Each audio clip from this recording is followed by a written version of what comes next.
So what have you got of note?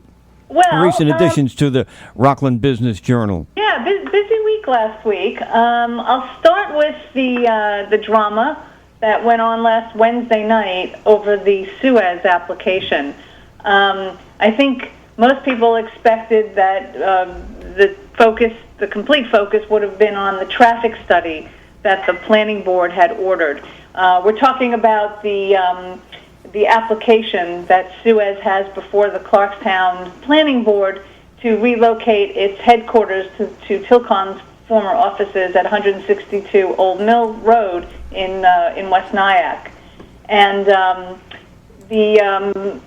has been going on for a couple months now, and there's a big opposition to this because of worries about any kind of issue regarding proximity to the reservoir, Lake DeForest. So at the previous planning board meeting, a traffic study was ordered up, and everybody expected that that's what would be the subject of the hearing last week. And then, when nobody was looking, the chairman, Gil Heim, threw a curveball by revealing that Suez's plan also includes a generator that would have more than nearly 5,000 gallons of diesel. And this was the curveball because to placate angry residents and also worried planning board members, Suez had removed from its plans 2 above-ground fuel storage tanks, one for 8,000 gallons of gasoline and a second one for 2,000 gallons of diesel that they were going to use for their trucks and their vehicles. So all of a sudden, the issue of the potential for diesel to spill back into the reservoir, was back in the forefront. But are these going to be above ground tanks? No. So Suez pulled the tanks. They yanked the tanks out of the plan because they knew that it was just... But I mean, the fuel for the generator, where is that going to come from? Yeah, so the fuel in the generator, I guess, would be in some contained compartment that would be part of the generator apparatus. But the idea, I guess, of bringing in diesel again to the site was it was basically the thing that put the whole thing, I guess I could say, on hold, or at least a big speed bump. I imagine, and the other part that was I guess what was shocking was Gil Heim said that he just learned about it that day, as did Clarkstown's planner Joe Simos. So there was kind of this audible gasp in the room that night because everybody figured that we already knew what was on the table that was being looked at. And then there was this, surprise element. Suez argues that they need this generator, which is, fair enough, because they need a generator to operate it for a consecutive 24 hours. There's a diesel-powered generator. There's a generator there on site now that's not adequate. So therefore, they have to have a new generator. And apparently, this was not part of the site plan. So that was I guess that's what the shock was all about. And it would seem that at the very least, I guess Suez will have to go back to the planning board with a new site plan that includes this generator that will hold nearly 5,000 gallons of diesel. So this is just an ongoing drama. And what we do know is that Suez says that it's already sold its building in West Nyack. They say in these hearings that they are moving to this site. They say it emphatically. What does that generator service? Does it service all the power out there in case it goes out? Yeah, and the people are going to be. Where did you hear them belly aching if they didn't have immediate generator access when the power goes out? I mean, you can't. No, nobody in the public, I believe, wants that to happen. One of the board members, maybe it was Heim also, I can't recall. He said, I think he said, well, we could accept a natural gas-run generator. But Suez said that they had consulted with O&R on the issue and had learned that the gas line installation would be impractical and expensive. So they said that they had to stick to this plan of a diesel-powered generator. Yeah, because natural gas isn't everywhere. I mean, we have a diesel generator up at our new transmitter site. It hasn't been hooked up yet. We don't have the resources, financial resources to do it just yet. But when advertising gets to the point where we can, it will be hooked up and it'll run. Now, that's on South Mountain County Park. I don't think it's in the proximity of anybody.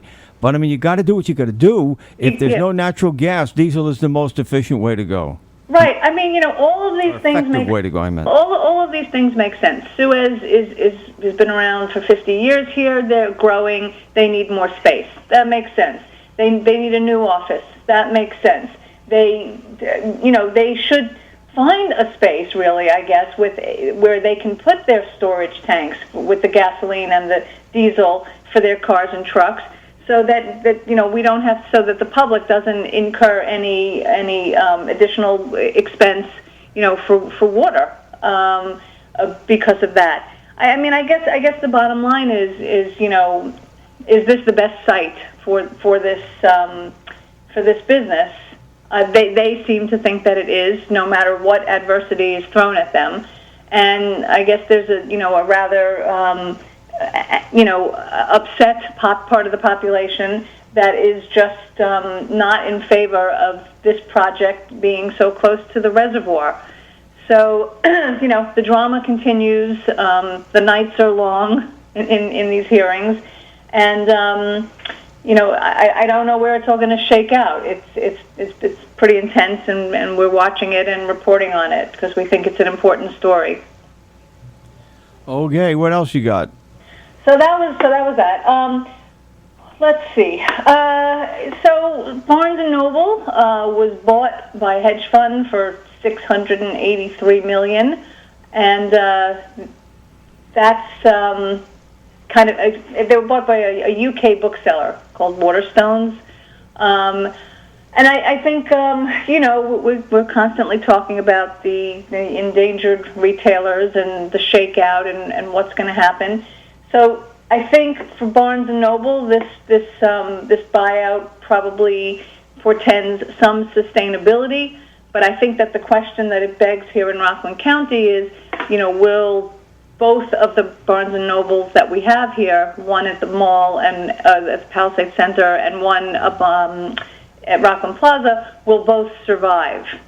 So put a question mark on that.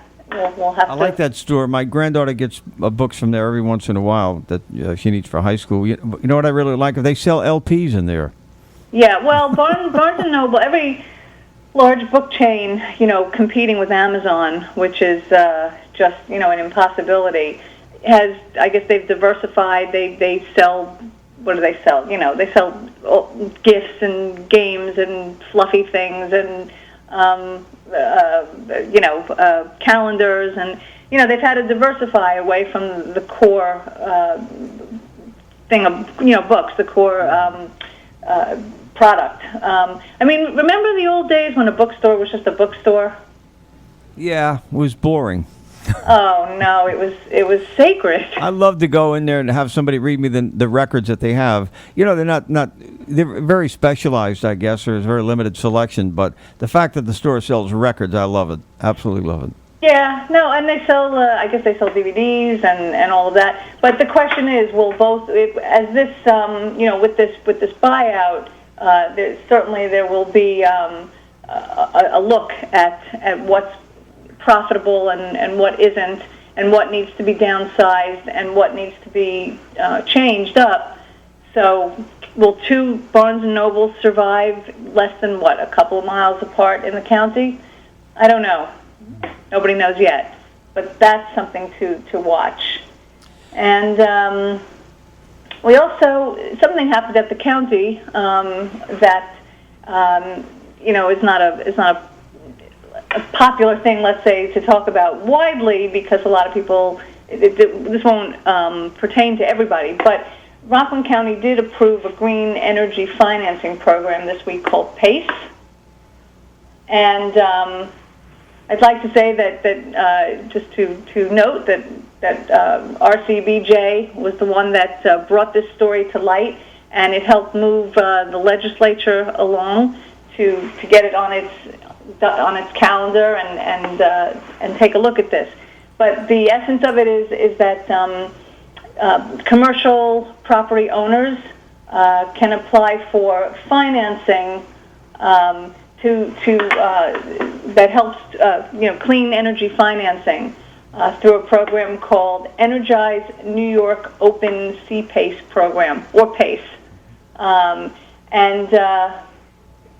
that the county voted unanimously on this, and Ed Day has signaled that he is going to sign the bill and put this, because they needed to pass a law to put this into place. Yeah. So it was a busy week. All right. Anybody wants to access what you have there, all you got to do is go to rcbizjournal.com, and there it is. And the stories are constantly updated. That's right. Well, have a great week. You too, Tina. Thank you much. Talk to you next week.